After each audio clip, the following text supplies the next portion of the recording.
गुजरात में भारतीय जनता पार्टी के पिछले 30 सालों से सरकार है। सिर्फ एक बार 2017 में ही कांग्रेस बहुत करीब आ गई थी सरकार बनाने के, लेकिन अंतिम समय पर चूक गई थी और पिछली बार तो बीजेपी 150 पार हो गई। तो अभी तो आदेश गुजरात में भी चुनाव में समय है, 2027 में 2 साल से भी अधिक समय, लगभग 2.5 साल का समय है। तो लगता है आपको कि राहुल गांधी जो इस बार संसद में कह चुके कि हम आपको गुजरात में हराएँगे, वो कर पाएँगे या सिर्फ वापस बयानबाजी तक ही सीमित रह पाएगा ये?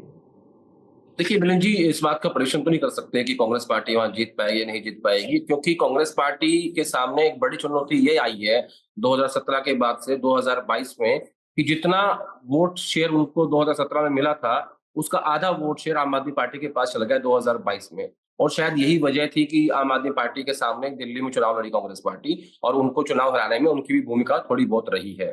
तो लेकिन राहुल गांधी अपने इंटरनल मैट्रिक्स में ये कहते हैं कि जो नरेंद्र मोदी का जो गुजरात मॉडल है, हमें सबसे पहले उसको पंक्चर करना होगा, तब जाके हम देश को ये कह पाएँगे कि देखिए ये जो जिस जिस मॉडल की बात प्रधानमंत्री मोदी करते हैं, वो कुछ नहीं है, वो सिर्फ़ एक गुब्बारा है जो फूला हुआ है।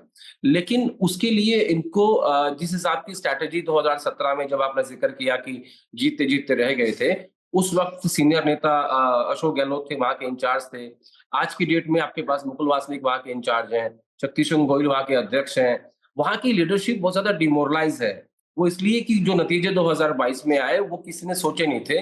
लेकिन एक कोशिश ज़रूर होगी, और राहुल गांधी को लगता है कि हमें इन 2 राज्यों में, गुजरात में और उत्तर प्रदेश में स्ट्रॉन्ग लीडरशिप देने की आवश्यकता है, और जो भी संभव होगा, वो करने की कोशिश करेंगे। लेकिन जीत पाएँगे, नहीं जीत पाएँगे, मुझे लगता है कि ये एक बड़ी चुनौती है कांग्रेस के सामने, राहुल गांधी के सामने। तो आदेश जो राहुल गांधी पिछले हफ्ते जब गुजरात में थे, तो उन्होंने कहा कि हमारी जो बब्बर शेर है, उनको हमने चेन से बाँध के रखा हुआ है और 2 तरह के घोड़े हैं। हमारे जो रेस वाले घोड़े हैं, उनको हम बारात में उतारते हैं और बारात वाले घोड़े हम रेस में, मतलब जो चुनाव में हमारे लोग उतरते हैं, वो कमज़ोर उतरते हैं।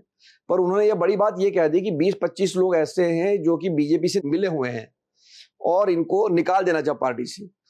तो राहुल गांधी पहली बात तो ये अपनी ही पार्टी के खिलाफ बात क्यों कर रहे हैं? और अगर ऐसे लोग हैं जो मान लीजिए वो कहते हैं कि मिले हुए हैं, तो फिर निकालने से राहुल गांधी को कौन रोक रहा है?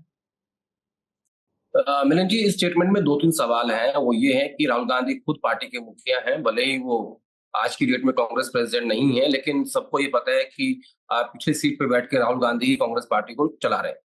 दरअसल जब भी राहुल गांधी कहीं पे भी ब्लॉक प्रेसिडेंट, डिस्ट्रिक्ट प्रेसिडेंट या फिर कांग्रेस के किसी अधिवेशन को संबोधित कर रहे होते हैं, तो वो अक्सर ऐसे स्टेटमेंट देते हैं, क्योंकि उनको ऐसा लगता है कि जब मैं कार्यकर्ता की बात करता हूं, तो कार्यकर्ता उस बात से खुश होता है, और बड़े नेताओं से हर राज्य में जो छोटे कार्यकर्ता है, वो थोड़ा सा उनके मन में उनको लेके अच्छे भाव नहीं होते, क्योंकि सबके काम नहीं हो पाते। तो राहुल गांधी बार-बार ऐसे स्टेटमेंट देते रहे हैं। ये कोई पहली बार ऐसा नहीं हुआ है कि उन्होंने गुजरात में ये कहा कि कुछ को पट्टे से बाँधा हुआ है। दरअसल बब्बर शेर वो अपने कार्यकर्ता को कहते हैं जो पार्टी का वर्कर है, और जिनको पट्टे से बाँधा हुआ है वो सीनियर नेताओं की तरफ इशारा करते हुए कहते हैं कि ये वो लोग हैं जो भाजपा से मिले हुए हैं। लेकिन आज तक भी सिंबॉलिक रूप से 17 साल से मैं कांग्रेस पार्टी कवर कर रहा हूँ। कभी भी मैंने ऐसा नहीं देखा कि राहुल गांधी ने किसी नेता के खिलाफ, किसी सीनियर नेता के खिलाफ किसी भी राज्य में कोई एक्शन लिया हो। आप पार्टी के मुखिया हैं, आपको लगता है कि कोई बीजेपी से मिला हुआ है या पार्टी में डिसिप्लिन से काम नहीं कर रहा है, तो आपको उनके खिलाफ एक्शन लेना चाहिए। लेकिन बंद कमरों में अक्सर राहुल गांधी इन बातों का ज़िक्र करते हैं कि हमारे सीनियर नेता, खास तौर पर मध्य प्रदेश कब की जब हार हुई थी, कि उन्होंने जानबूझ के ऐसा कर दिया। लेकिन कभी भी एक्शन नहीं लेते। 2 एक्शन मुझे याद आते हैं मिलन जी। एक एक्शन हुआ था 2017 गुजरात चुनाव में, जब मणिशंकर अय्यर ने एक स्टेटमेंट दिया था प्रधानमंत्री मोदी को लेके, और वो इस बात को लेके घबरा गई थी कांग्रेस पार्टी कि कहीं इससे वोट का नुकसान ना हो जाए, क्योंकि गुजरात चुनाव था।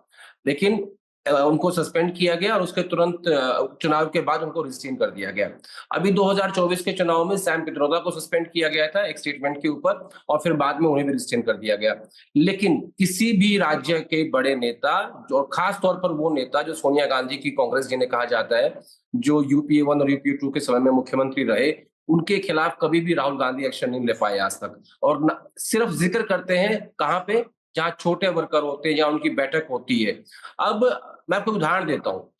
राहुल गांधी का जो संघर्ष है मिलिंद जी, वो कहीं पे भी बीजेपी के साथ नहीं है। उनका जो संघर्ष है वो उन लोगों के सामने है जो राहुल गांधी को नेता नहीं मानते थे भारत जोड़ो यात्रा तक। वो सब लोग सोनिया गांधी की कांग्रेस, अहमद पटेल की लॉबी से आते हैं। वो 1 बार के मुख्यमंत्री हैं, वो 2 बार के मुख्यमंत्री हैं, वो 3 बार के मुख्यमंत्री हैं। लेकिन भारत जोड़ो यात्रा के बाद से मैं ज़रूर कहूँगा कि राहुल गांधी को इन सीनियर नेताओं ने थोड़ा-सा सीरियसली लेना शुरू किया, उससे पहले बिल्कुल नहीं लेते थे। इन 2 उदाहरण देता हूँ आपको इसको और बेहतर तरीके से बताने के लिए कि राहुल गांधी ने एक गलती ये करी कि उन्होंने सत्ता हासिल किए बगैर इन सब शक्तिशाली, प्रभावशाली नेताओं को बाहर निकालने की या साइडलाइन करने की कोशिश करी, लेकिन उसमें वो विफल हो गए। जिस जिस तरीके से प्रधानमंत्री मोदी ने 2014 में सत्ता हासिल करके और उसके हिसाब से अपनी राजनीति को जिसको किनारे करना किनारे कर दिया, जिसको आगे लाना उसको आगे ले आए। ऐसा राहुल गांधी ने नहीं किया। 2011-12 से ही कांग्रेस पार्टी के अंदर ये चीज हो गई थी कि ये राहुल गांधी की कांग्रेस है और ये अहमद पटेल की कांग्रेस है। उससे लड़ते-लड़ते राहुल गांधी 2017 में पहली बार कांग्रेस पार्टी के अध्यक्ष बने और 2019 में जब कांग्रेस पार्टी 52 सीटों पे हार गई, तो राहुल गांधी ने उसी दिन इस्तीफा दे दिया था, जिस दिन रिजल्ट आया था 2019 का, राफेल के मुद्दे पे वो चुनाव हुआ था।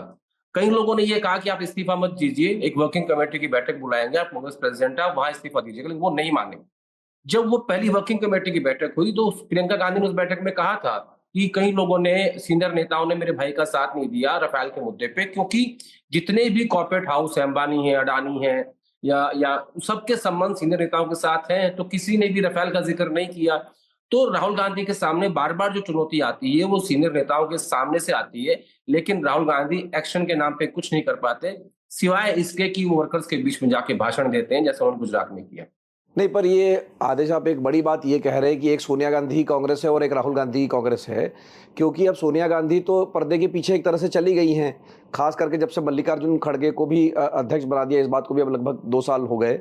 तो और राहुल गांधी की भी जो सत्ता है, एक तरह से उनको विपक्ष का नेता भी बना दिया गया और वो जब चाहे शायद कांग्रेस के अध्यक्ष भी बन जाए, तब भी ये 2 अलग-अलग कांग्रेस के भीतर है आपके हिसाब से?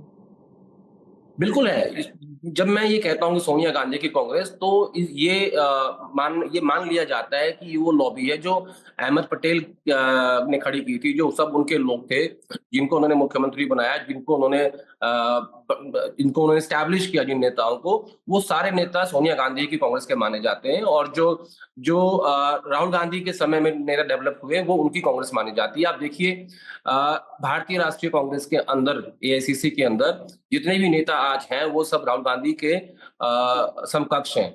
उसमें जो आखिरी अपॉइंटमेंट हुई थी अजय माकन की एक ट्रेजरर के रूप में, तब उस दिन ये मान लिया गया था कि अब भारतीय राष्ट्रीय कांग्रेस में राहुल गांधी की कांग्रेस बैठ गई है, लेकिन राज्यों में अभी भी उसको डेवलप किया जा रहा है। आप देखिए, जब मध्य प्रदेश का रिजल्ट आया और कांग्रेस पार्टी बुरी तरीके से हारी, तो तुरंत बाद जीतू पटवारी और उमंग सिंघार को वहां की लीडरशिप के रूप में जो पद थे वो दे दिए गए।